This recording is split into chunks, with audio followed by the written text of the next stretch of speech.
Nasa pool sa CCTV ang lalaking nagnakaw ng kahon-kahong produktong pampaganda.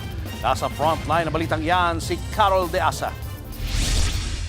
Sa kuha ng CCTV, makikita ang pagpasok ng lalaking dispatcher na yan sa isang bodega sa Quezon City. Ilang sandali pa, isa-isa na niyang isinasakay sa trolley ang mga kahon. Laman nito ang mga Japanese beauty products na ninakaw niya sa kanyang amo. Nang makakubra, agad itong sumibat. Dahil sa CCTV na yan, nadiskubre na may-ari na may magnanakaw siyang tauhan.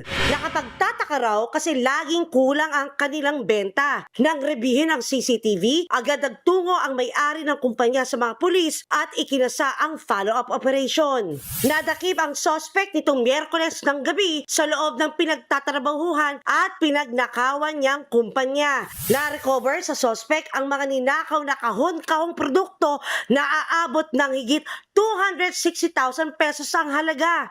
Nantabayanan na po namin nang bumalik po siya at kukuha ulit ng mga products na di alam ng may-ari. Doon na po namin siya inaresto.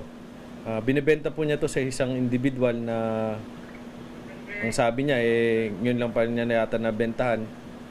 At di alam din ng napagbentahan na galing pala sa nakaw ito. Lumalabas sa investigasyon na 4 na taon nang nagtatrabaho sa kumpanya ang suspect na si alias Saldi. Aminado naman ang suspect sa krimen. Ginawa ko po, pero no comment na po ako. Napag-alaman dati na rin naharap sa kasong carnapping ang suspect.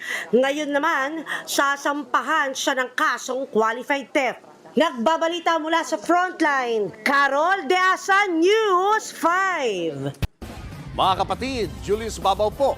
Para sa komprehensibo at makabuluhang balitaan at talakayan, mag-follow at mag-subscribe na sa social media pages ng News 5.